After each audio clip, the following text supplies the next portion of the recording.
Thank you very much, everyone, for joining us. We're joined by a special guest today, which is Yuyutsu Sharma. I'm sorry if I mispronounced your name. You're very, very welcome back to Ireland. I understand that you've been here a few times already, but we're delighted that you chose to come and visit us this time. We're really interested here in why people start translating and what they translate and how they translate. So would you start us off by talking us through your journey of discovering poetry and discovering translation?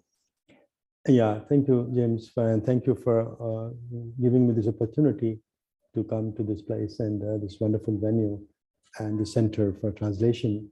You know, in my language, translation is considered bridge. It's kind of bridge. It's like a tree that you plant from one land, take it from and transplant in another land. And Nepal and India actually is a country of translators and poets. Actually, Nepal is born out of the mouth of a translator and a poet. Bhanubhaktacharya, the first poet of Nepal, who translated Ramayana, the Sanskrit in the Indian epic, into Nepali, is on the basis of that language that Nepal was built. Okay. There would be no Nepal without this translator.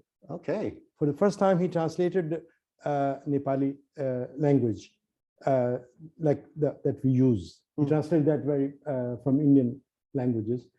So he translated this book, Sanskrit text, into ordinary Nepali language and made it very ordinary. Like Sita is coming from the water well and meet and ask, with the water, or talking to her husband in a very ordinary way, like an ordinary Nepalese wife would talk. Okay. And so this became very popular. And it was on the basis of this that the kings and the rulers of that time were able to unify the small little principalities that Nepal was. Nepal was not a unified nation. They were small little principalities. So on the basis of this language, in spite of all the ethnicities and all the diversities, they were able to unify this nation. So Nepal actually has come out of the mouth of this poet, Bhanubhaktacharya. Amazing. Without him, Nepal wouldn't exist. So we know the value of translators. We know what you're doing because we wouldn't exist without translation, especially literary translation. That's fantastic. I've never heard of a country being founded on literary translation before. I'll definitely steal that anecdote if you don't mind. And so for you personally, you were saying just before we started the event that it's normal for people in Nepal to be brought up bilingual. So I guess translation is just part of your life. Right. Yeah. You know, it's kind of, we have this whole, because of the diversity in Nepal, in India, the whole continent. Like when you travel up in the mountain, I want to invite you to come and trek in the mountains. When you go up in the Himalayas, every hour you climb, the language changes. Oh, really? The dress changes. Even guards change. There's so much diversity. It's not like going Europe and everywhere the same supermarket and same stands and same bazaars and same markets. No, each it starts with the lowlands and then goes to the mid hills and then go to alpine heights. So in a little space, everything is so condensed, so beautifully and so dramatically.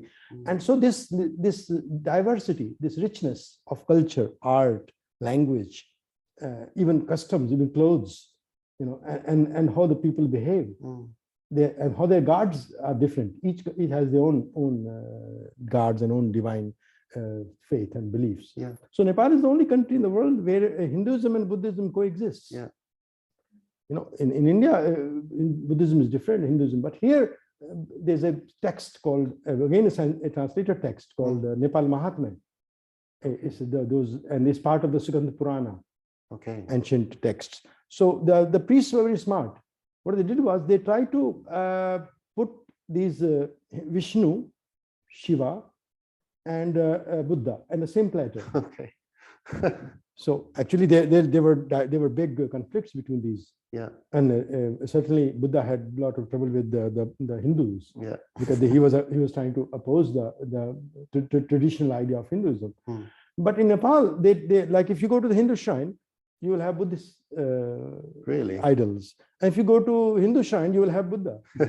So they kind of synchronized the entire thing. So the faiths were the art, literature, and translation helping in the fusion of faiths and bringing this beautiful synchronism, this kind of synthesis of faiths and beliefs and causing. So this book is a very important book. We just got it translated into English, and it's called Nepal Mahatmya.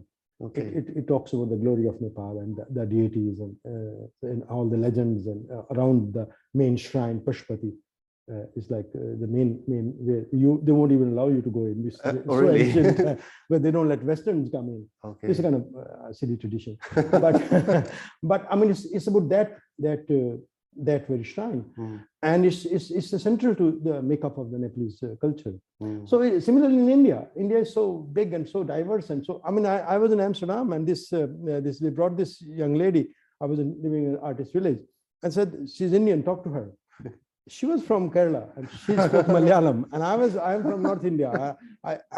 We were talking English. Yeah. And they say, talk in your language, talk in your language. I said, well, We don't speak. we don't know each other's language. I don't know anything about her language. She's Indian, I'm Indian. So it's like, it's crazy how the diversity and the how so English comes as a kind of bridge, as a translation. The British built that all these years. They did all those things to us, but this one, this was the best that happened. I think because we could have a discourse. We could have like Gandhi, Nehru used English to oppose against the British. So language came as a handy because that was an important tool to overthrow British. But otherwise, there will be no communication because regional languages were so diverse and there was so much multiplicity and plurality of languages. Yeah. It's a brilliant title for the book as well. Is it the Great Spirit of Nepal, or the Nepalese Great Spirit, Mahatma? Right. Nepal Mahatmya. Okay. Yeah, it's Mahatmya means the glory of Nepal. Oh, okay. Mahatmya. Yeah. Okay. So what brought you to poetry? What was your journey in discovering poetry and your gift for poetry? Yeah, I think even before I knew what poetry is, I was a poet. I grew up in a family of. I'm a priest. I mean, in India there's caste system, so I was brought up in a very traditional Hindu family of priests, and my father was a great devout follower of these Naga sadhus. You know, Nagas. Yeah. They have dreadlocks and they have they stay naked and they just have a loincloth. And they put ash over the body. The whole idea is to torture the body. The body is an obstacle to attain soul. Yeah. But it's the whole paradox of jewel in a lotus. So body is perishable. And the paradox is the jewel of the soul lives in this perishable thing. So that's the Om Mani Padme. So the whole idea is to torture the body and renounce the world, because world is evil. It's like, lotus in the pond. So you have to live in the world. It's like a mud. Its worldly affairs are so terrible, but then you have to be above it. Yeah. So you can't get muddled in it. So this idea or this cult, my father became a great follower of those, and those are very. You must have seen the hippies were inspired by them. And my father, one day, he became so much devoted. And one day, on one of these day of the Guru, when we Guru worship, he took me to him and said, Guru, I have two sons. This is elder one. I want to donate him to you. Accept him as my humble offering. And I'm 7-year-old boy, and I'm kind of shaken. And I'm looking around and trying to see where my mother is. And the guy who took this hashish and smoked and coughed for 5 minutes. And then he looked at me. He said, he's a good boy. Send him to school. Because he had seen me recite mantras and scriptures. All that. I could do that. Yeah. I was brought up with that. I could go to him and recite the mantras and offer noise without any book or anything. So he knew that I would be a poet, and I would be. I have that. So he said, just send him to school. If he hadn't said that, you have no idea what I will look like today. Yeah. And where I will be. Unrecognizable. Or if I'll be alive by now or not. Oh. It will be very, very difficult to say. Mm. So I think that played a vital role in my life, and their blessing also. And I kept going there. My father kept taking me there, and those are holy people. They are nice people actually. Mm. But the thing is, they don't stay in one place more than 3 days. Mm. So they travel from place to place. There comes my wandering poets Yes. rule. So the whole thing is, if you stay in a place, I stay in Dublin and I get attached to its beauty and its river Liffey and all the people and the bars, and that's bad. Attachment is no good. Yeah. To move on. You see, the whole idea is to renounce and not get attached to. Attachment is evil for them. So they mastered this. So that got into me, and also the whole idea of living a life with your work. Yeah. Of like what I do, I write poetry, I travel with my books, and I teach, I do creative workshops, and so that somehow the seed of that being a poet was sown there. When I watched them, I was enamored by their life, and they told these wonderful stories of going to these different places, the people they met. It was very awe-inspiring. I'll sit there by the bonfire, and they were smoking, and they're telling these wonderful stories of the Himalayas and wherever they went. So it was quite an influence on my life. That sounds beautiful. And so, did you start writing poetry of your own first, or did you start by translating other people's poetry, or was it both at the same time? Yeah, I mean, I think I started write. I used to teach at university. I was like a teacher, English professor. I used to literature, Shakespeare, and this and that. Okay. So I taught King Lear, because it gives you a good job and you have good money in India, because Shakespeare, English is very important. I was like, English teachers are very much in demand, because. So I went to Nepal to teach actually. So one of the campuses, and they put me in this very remote place, in a very small little town where there was nothing. Only one truck went one day, a dusty truck, and there was only one seat, and people stood in the behind holding those rails. So they sent me there. It was a military kind of thing. The recruits who will go to military will be taught literature there, and really, wow, English and language, and they would pass university course there. So they thought I am good for that. My English is good, they thought. So they sent me there, and I just had to take one class or two classes, go up there. But I liked the landscape so much. I saw the river and the people, the mountains. Oh my God, it was like, I was so much enamored by it. And I fell in love with this place. And I said, and then I started writing, and I started exploring the Nepalese writing also.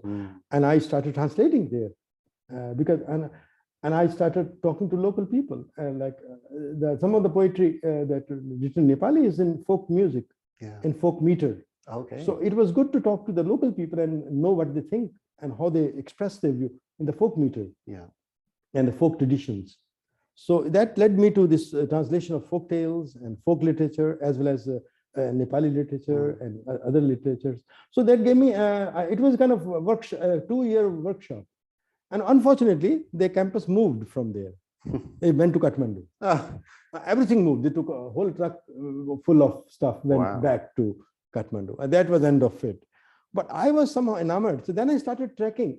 When I was teaching there, then I thought there's no point in teaching. How long can I teach? I want to be a writer. So, and also I had that bug of traveling from that holy people. So I quit teaching, and everybody thought I'm crazy in my family. They said, "What, you leaving job? What do you want to do?" I said, "No, I want to be a writer, a full-fledged freelance writer." So when I quit teaching, I don't know what to do. So I started traveling to the Annapurnas, to the Himalayas. And I went just once, just a little bit. And I stayed overnight and woke up in the morning, and I saw, my God, this huge sofa of snow in front of me. And then I went further up and kept going year after year. And that gave birth to my new avatar of Himalayan poet, because I had time on my fingers and I could explore. And had I just kept teaching, that was very awful and very impractical decision. But I think I did good that I quit teaching, and then I could explore. I wouldn't advise everybody to, to leave your PhD or your university and go. Very attractive. Just Kabir, the Indian poet, the Sufi poet, the Sadhu poet, he's a wandering saint poet. He says, if you want to be a poet, first put your house on fire and come with me and be a poet. It's not easy, he says. No. It's like walking on a razor's edge. Put your house on fire. He says, Kabir, I'm standing on the crossroads of life. Put your house on fire, come with me and be a poet. It's not easy. It's not just literally that. I keep telling my students in New York that don't just go and put your house on fire. Because it's a figurative also. Renounce your comforts, renounce yourself, rise above, belong to the world, belong to the humanity. So that Kabir, you must have read Kabir. He's a great poet, one of the best. His conceits are so marvelous, like this house, the house of conceit, the conceit, the house of the body, the self, as well as the little house. His conceits are so iconoclastic. He's marvelous poet. I think Robert Bly translated some of his work into English. And Kabir is one of the best poets from South Asia. So I think that also. So I took the decision, but then and also there's a saying that in Hindi that if you keep sleeping, you sleep. Those who wake will get the jewels of the ocean. They will get the jewels from the ocean only when you wake up. You have to enlighten yourself and go out in the world and search, like all these great men, like Christ or all the Rama or Buddha.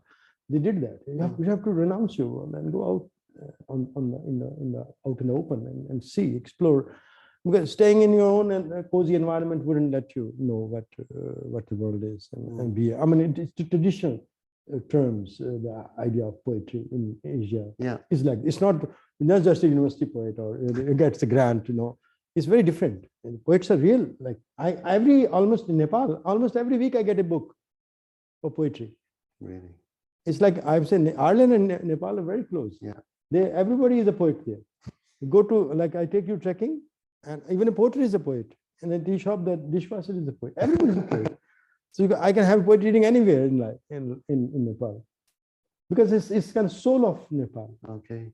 It's like some soul of the Himalaya. Everybody's so poetic. Even when they talk, is like, even if they are fighting, it looks like they're singing a song. I have a friend of mine. He came from India, and there was on the radio, there was this thing going on, and kind of, advertisement. And he said, "Oh, so musical, I like it. Wow, it's so nice. It's poetry." I said, "No, he's telling that if your child has diarrhea, add sugar and water, and then give him." He's talking about diarrhea. But it was so nice and it's so poetic that to him it sounded like, so Nepali is a lot of onomatopoeia. A lot of music, and also a lot of lilt, like the Himalayan winds and the rivers have kind of shaped the language and the minds of the people. And so it's so beautiful. People are so beautiful, as well as the language is so marvelously mellifluous, and it's so musical. And it's like even ordinary talk is like poetry. Really. It's easy to imagine being hugely inspired by the landscape, but if the language is also shaped like this, how could you not write poetry? I wonder if you would mind reading us one of your poems that is in Nepalese, and then to give us a sense of what you're talking about. I didn't bring my Nepali book, but I could read you one poem which I translated. This is a Chinese poet. It's G.D. Majia. I translated one of his books. So I could translate one of his, I could read one of his poems in Nepali. Thank you. So that would give you an idea of what language looks like.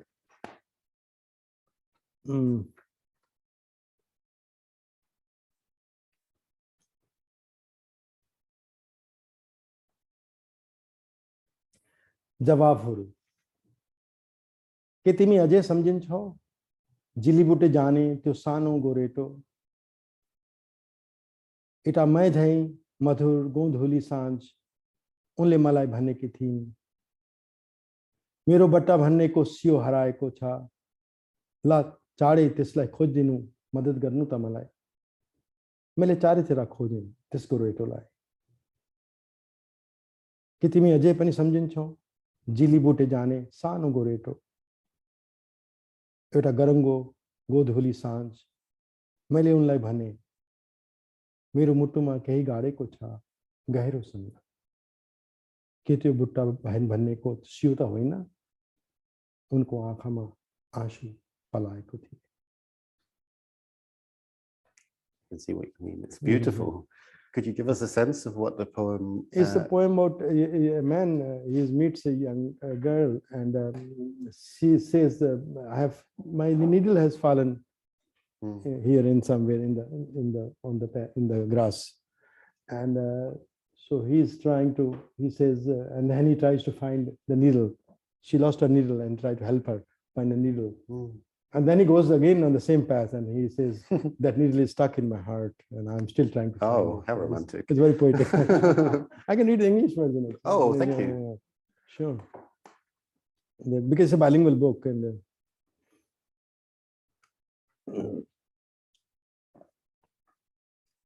I translate a lot from different countries. So this I have done one Chinese novel into Nepali and 2 books of Chinese and Slovenian.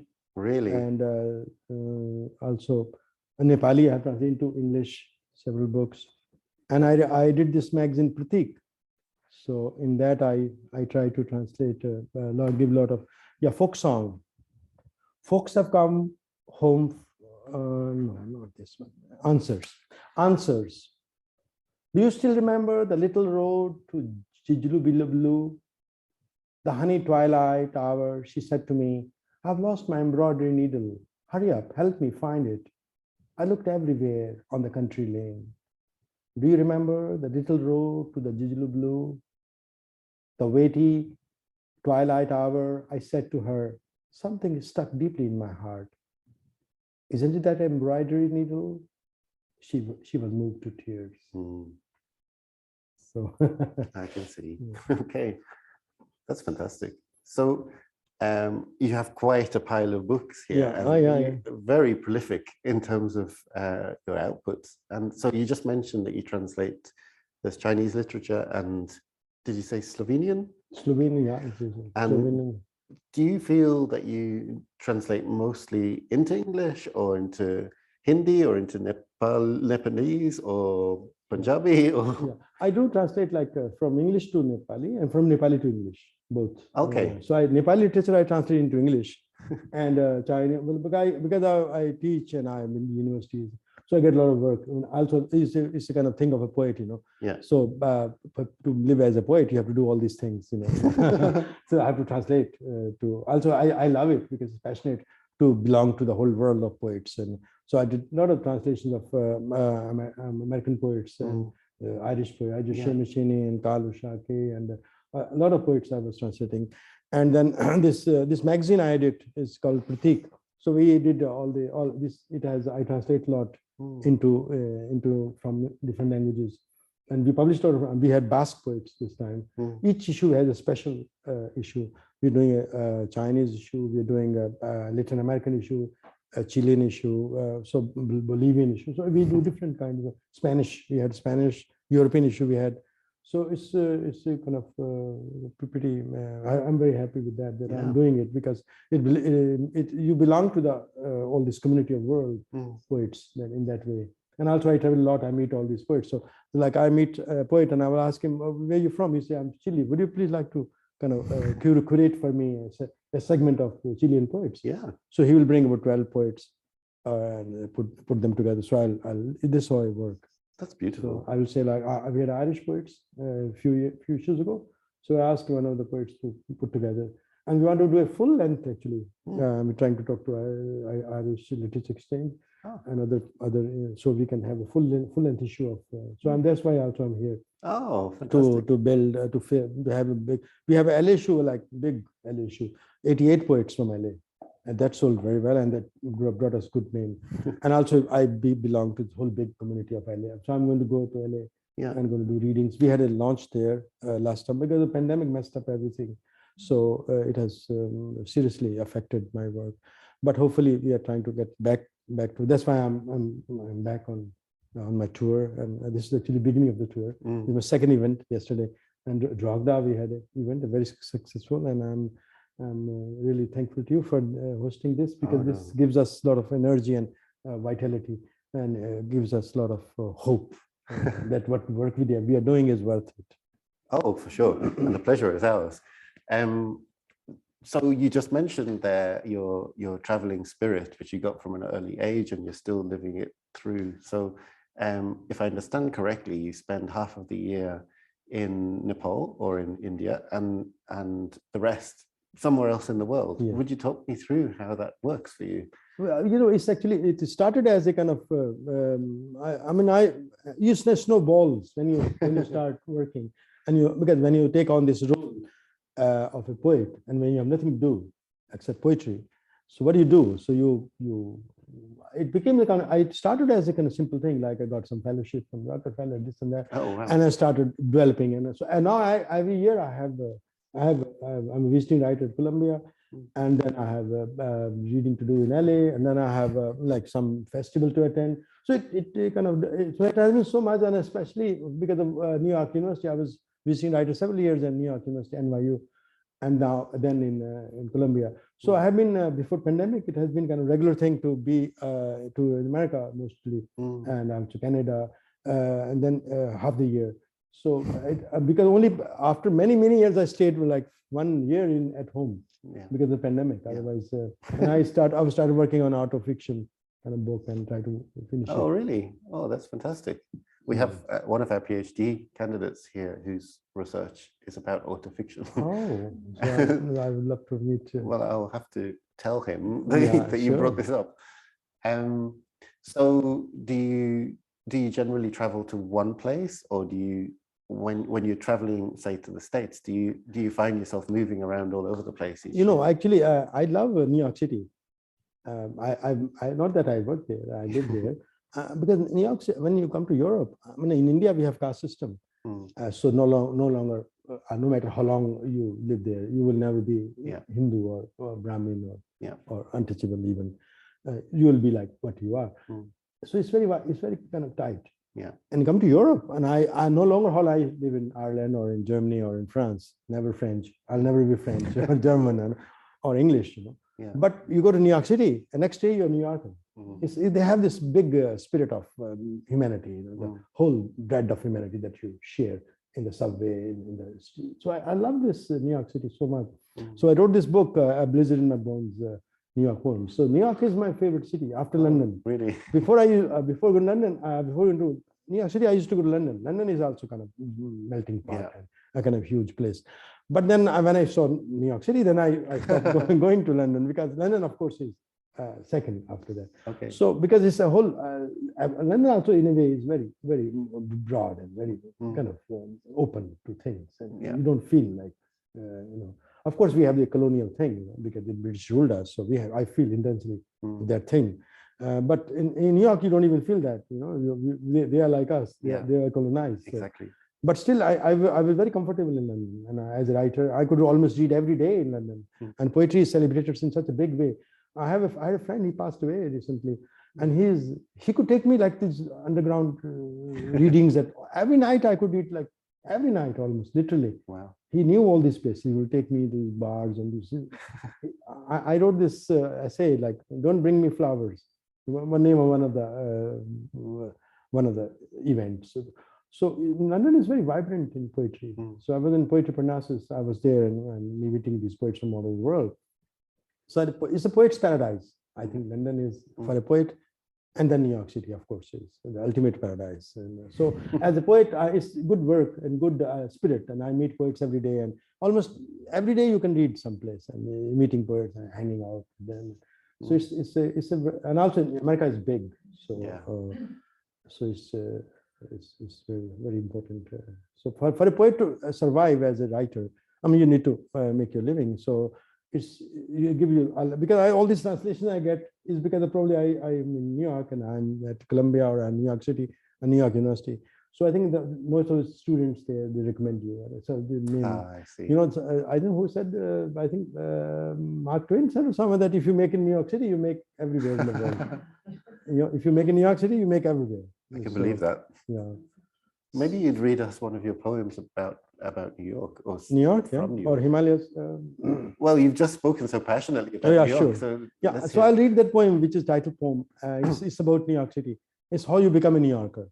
So if you, it's like, you know, the day you become New Yorker, how do you become a New Yorker? So the poem is about that. And I think this is it's been translated into many languages. And you are a New Yorker.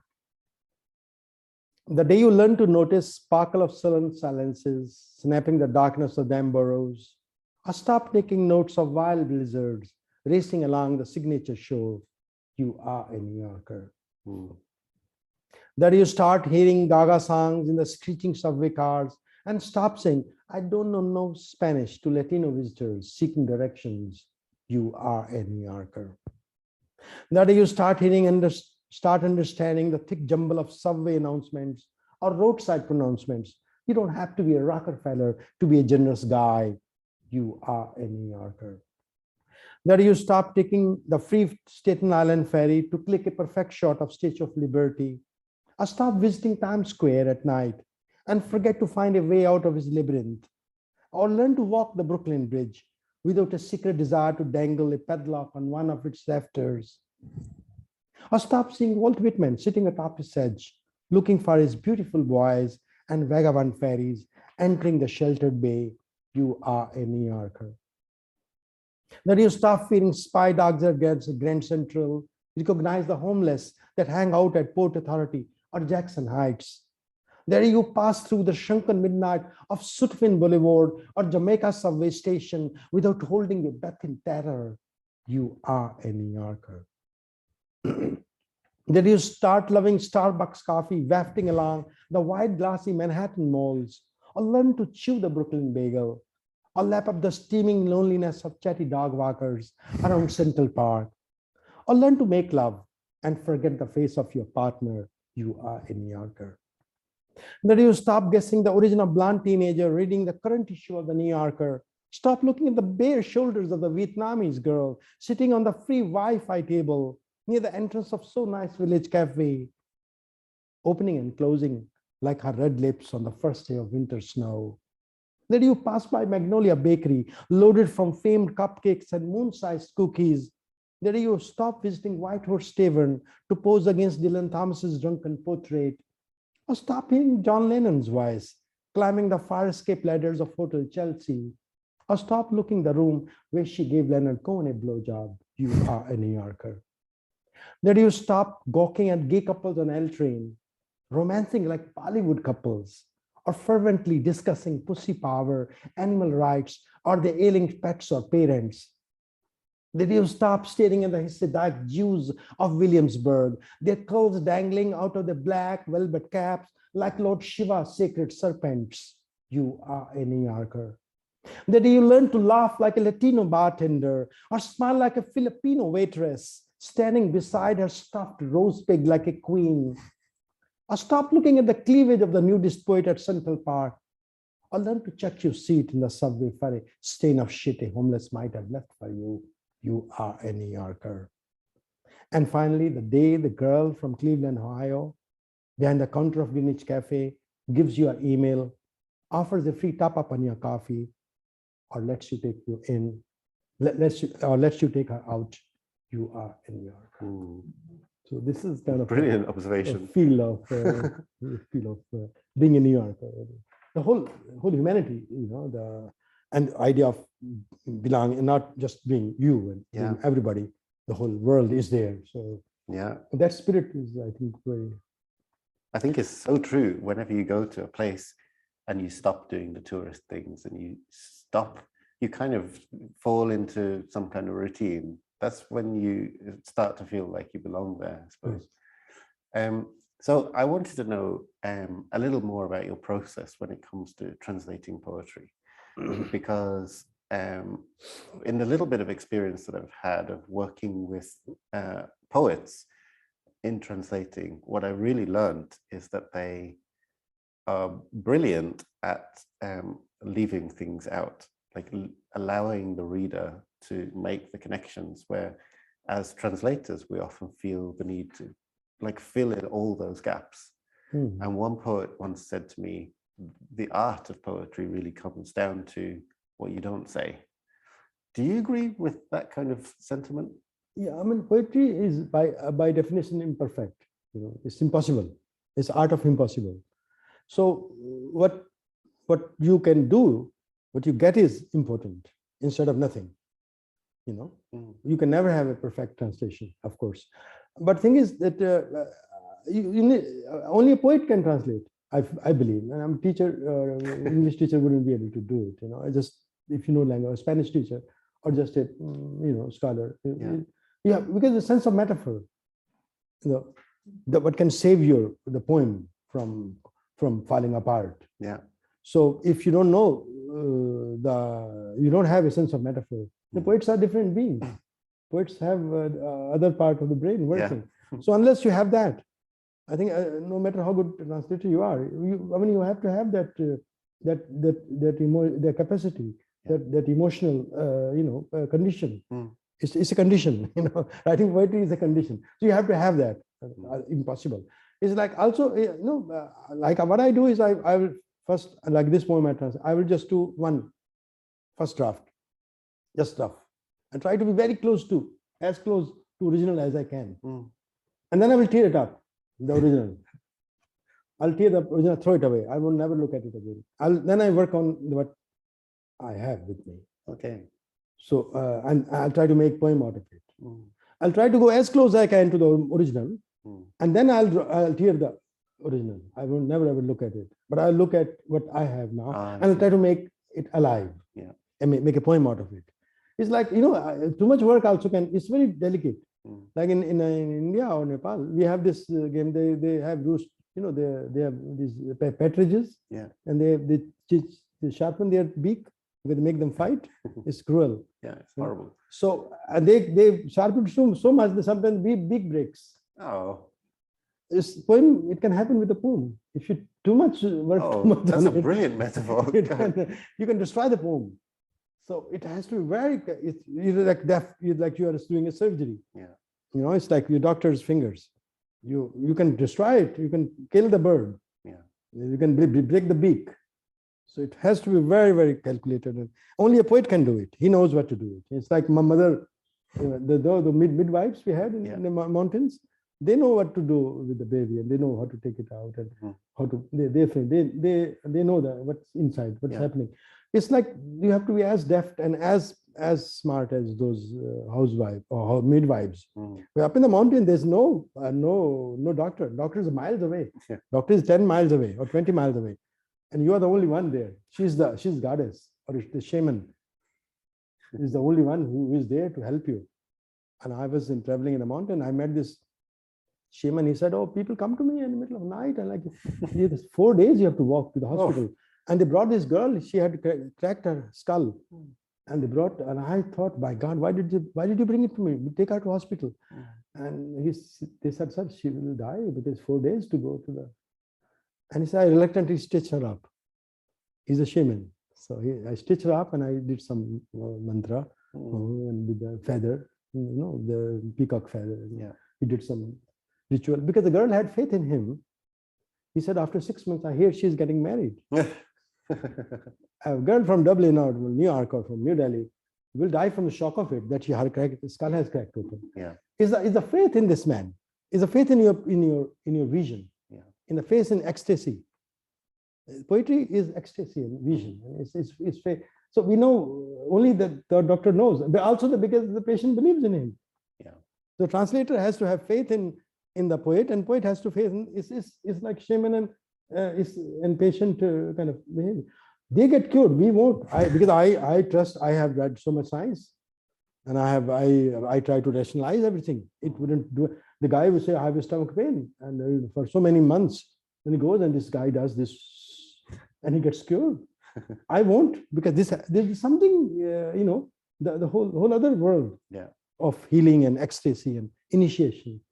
That has to do with poetry, I think. And poets have that kind of shaman's role of as Seamus Heaney talks all the time. So we have this shamanic kind of treatment to do, and that's why we are poets. Wow. And this is not just craft. It's not just applying for a grant and writing a book. No, it's nothing to do with the grants.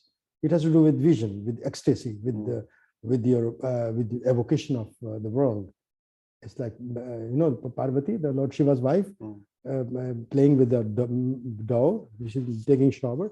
So she takes the dirt out of her body, and then she starts playing with the ball of dirt, and then she puts life in it and becomes a baby. Yeah, it's that kind of power you can create out of nothing.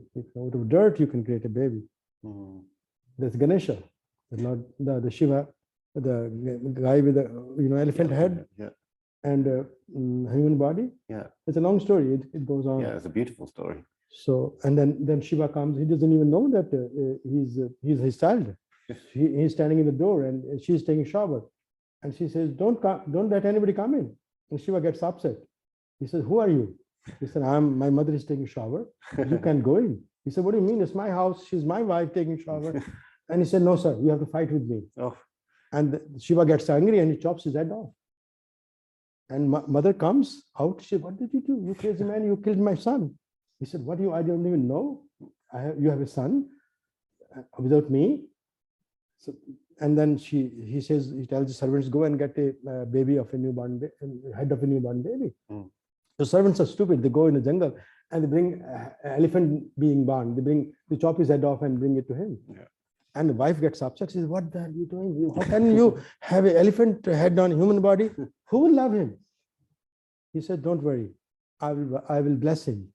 He will be the god of good luck. No worship in the world will begin without his worship."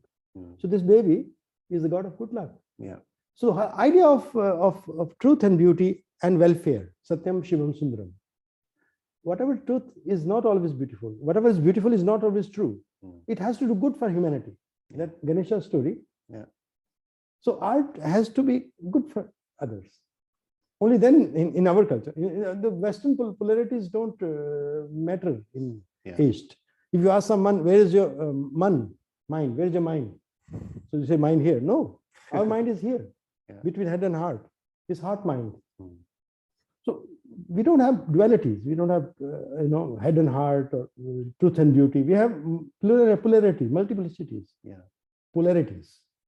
So this way poetry delves into this area, this realm of polarities, and dualities, and like multiplicities, and the unknown, unconscious, and what Shiva and Parvati and all the religion works there, and that's how we work. And the shamans work. It's very. I mean, it's such a rich backdrop that you're speaking about here. Do you feel like this naturally comes through your poetry? Like, is it a presence, the philosophical background that India and Nepal is so rich in? Do you feel like my sense is that you couldn't really escape that if you wanted to? Yeah, I mean, I was brought up with this. It was part of my makeup when I was small. I will go to the shrine in my temple, and there's a serpent shrine. So I'll start shaking, and I'll start crawling around the shrine like a serpent. Okay. And I was very upset because I was only a 7 or 8-year-old boy, and I didn't like this because I was going to this English school, and I thought my friends will make fun of me. They will think, "What kind of hocus business is this?" Yeah. And I tried to suppress it.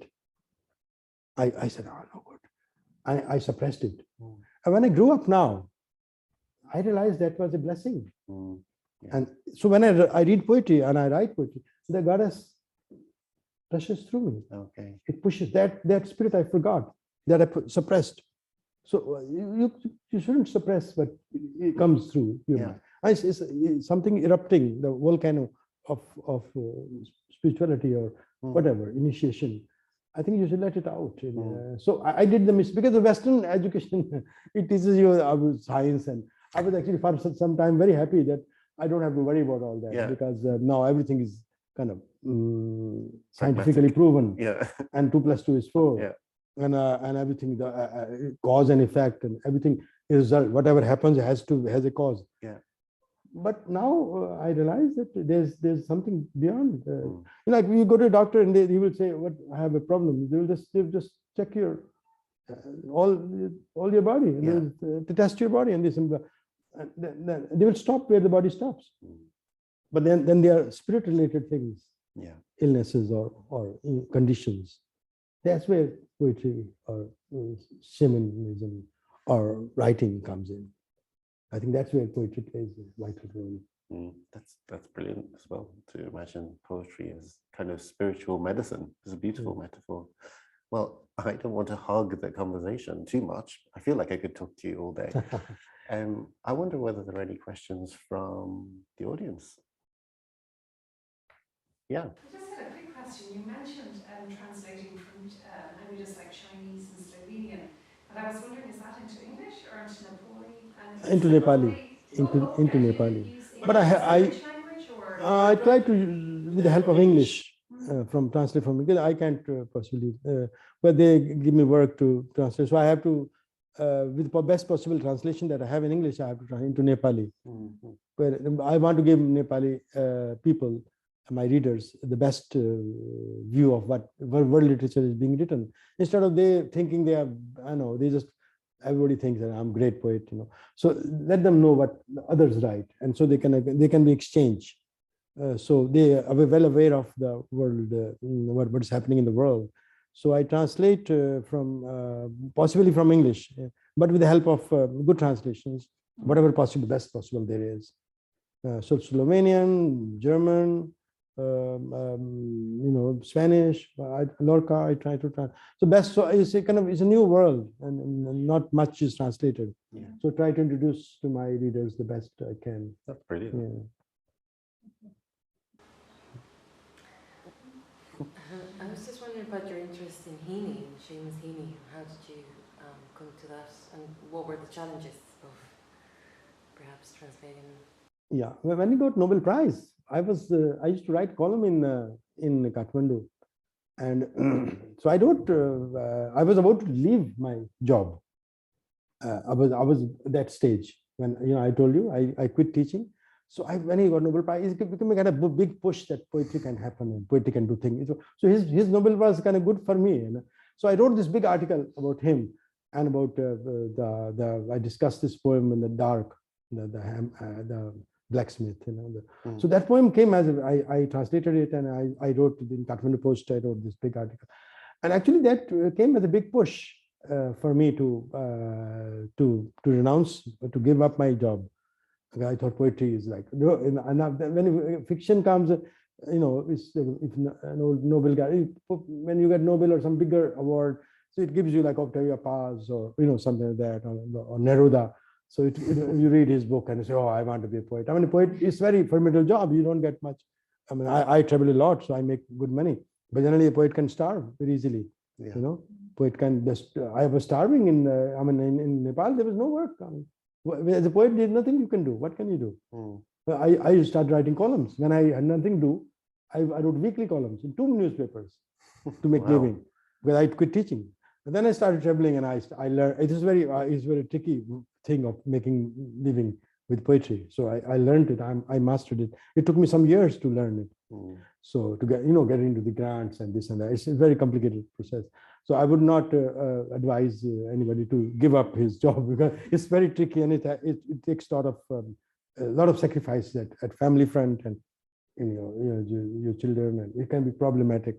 So, but poetry is like that. Poetry is so Seamus translating him. Actually, a very controversial poet came to Nepal, and he was the one who will take my articles and give it to Seamus. He was Kahalo Shaki, who became very controversial because of Nepal. I have his book translated, and he was very good, and he came and he was friends with Seamus. Seamus had translated some of his poetry, so I translated that as well.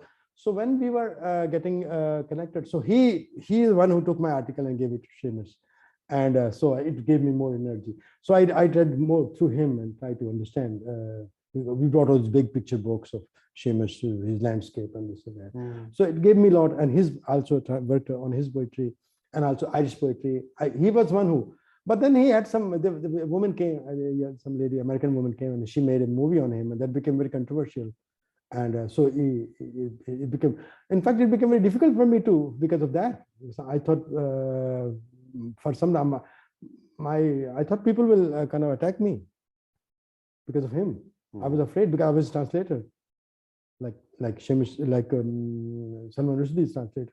So because of him, I was little worried, because it became very notorious kind of. So he was good. He's openly gay, and I mean, I don't want to apologize for him. And he will say I'm gay, but then Nepali people don't understand anything. They don't know what gay is. So young boys will be running after him. So kind of, and it became very controversial later. And so, but he's the one who introduced me to Seamus and his works, and most of Irish writing. He was a good influence in that way. And also he will bring loads of books. He had a lot of books to always give us, and he'll come to the Kathmandu, and so. But then I started. I came here. I did workshops at Belfast, at Queen's University, the Seamus Heaney Center, and also I started traveling. And in New York, there's a lot of Irish influence.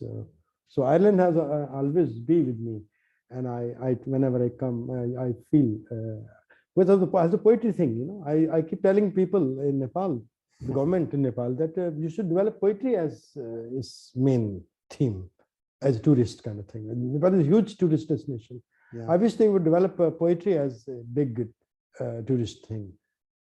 Develop Nepal as a poet's place.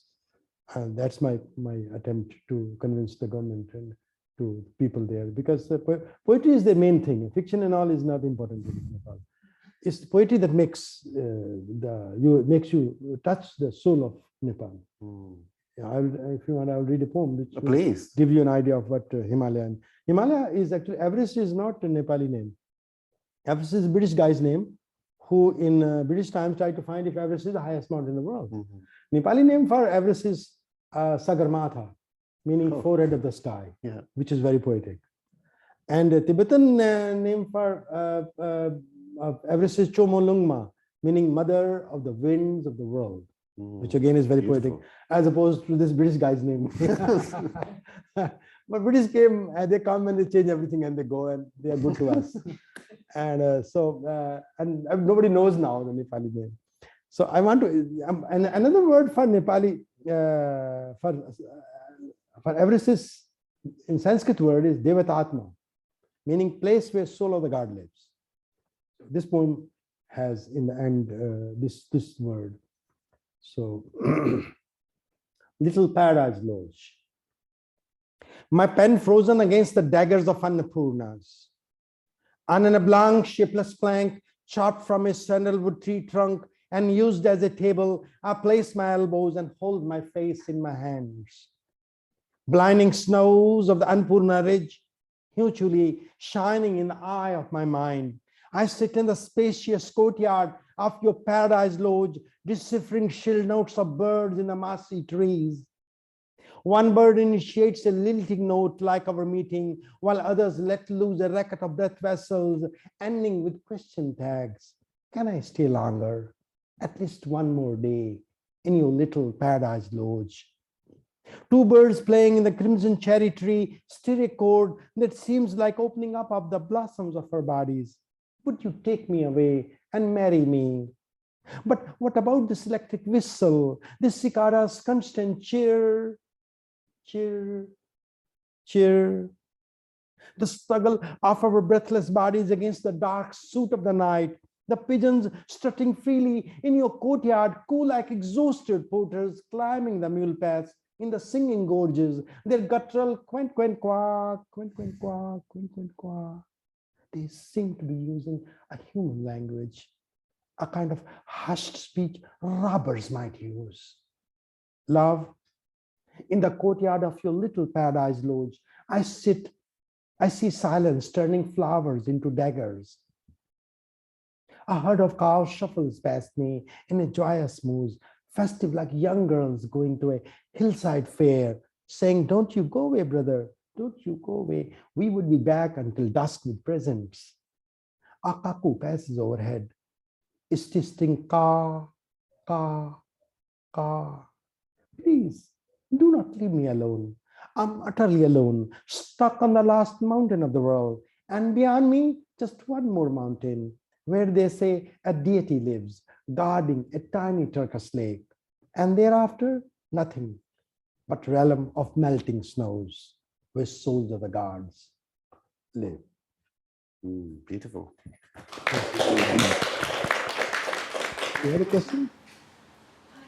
I'm curious, what is read in translation in Nepal?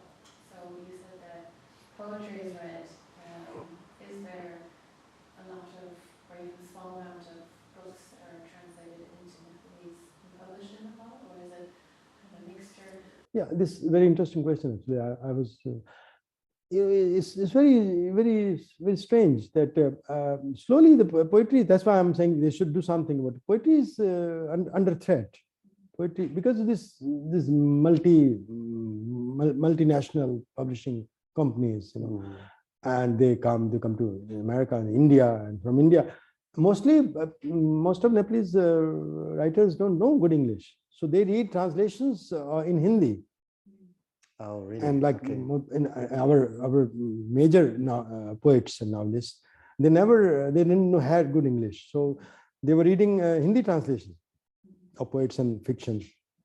Now, what is happening is this, the new age books and these best-selling things are coming into market, and this big thing that one big Booker Prize, this that, and this is bombarding. It's a third-class translation of what happens in America happens in Nepal. So they're trying to say like advanced royalty. This is ridiculously. It's a kind of thing. They're trying to build fiction now, grabbing a billionaire, some so-called billionaire. Nepal, what kind of billionaire will Nepal be? But they're grabbing and trying to write him out his biography, and then try to publish it and make it kind of best-selling, or get a kind of similar kind of Nepali kind of pulp fiction, and to publish it and try to prove that it's a best-selling book. So it's a fiction that the market, that multinational best-selling market is kind of very damaging to poetry. So they want to prove that poetry is not selling. But the beautiful thing is that I was telling, almost every week I get a book. People sell their wives' earrings or his mother's necklace, or they will sell their land to publish poetry. And just because they're passionate about it. And it may not sell even 2 copies or 3 copies, but they want to publish it. They want to, they come and present you. Mostly the poetry is given free. You go to any poetry, they will sign and give you. If you don't give, like this, you have a poetry event, and poetry book is not given free, they will be upset. That's why we are not getting poetry. It's kind of like religious kind of thing. So when you go to a shrine, you attend the shrine, then you get some food blessing, or some tea, or some cake, or some biscuits. Yeah. So it's kind of that kind of thing. You have to have, so poetry is very different. Poetry are more like religious ceremonies. They go on and on for hours. In the evening, they'll start in the day, never evening. They start in like 10 o'clock, it goes till 4 o'clock. Everybody has to read poetry, and everybody wants to do. It's a very interesting kind of phenomena. It's centuries old, it's with Mahabharata, Ramayana, Vedas. Okay. So it's our own thing. But the thing is, this multinational kind of this gimmick, they're trying to crush it, and they want to destroy the whole fabric of poetry in Nepal and India also. These Penguin, India, Random House, India, or they so-called, other like these big Simon and Schuster. So they go there and they create this whole thing.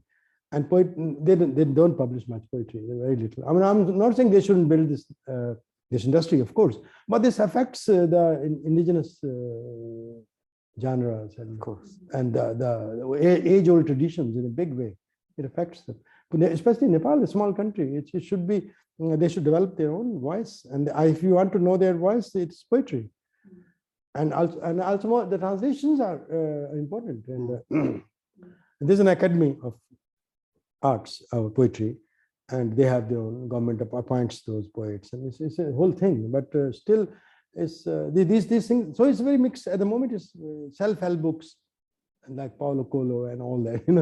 The Who Moved My Cheese is getting translated. So it's very damaging kind of situation at the moment. So we have to fight with that. And it's very complicated, very challenging. It's a good question you asked. It seems like through translation, you can draw some more eyes towards this tradition in Nepal that is obviously so strong or so historic, and we would hate to see it lost because of the phenomenon you're talking about there. So we've just about reached our time just now, unless there's one last question. I'd like to give people the chance. And I can't see any online just now. So that leaves me to say thank you very much for stopping off and joining us today. It's really, you've taught me so much, and I really hope you'll come again soon. Thank you, James. And you come to Nepal, all of you, welcome.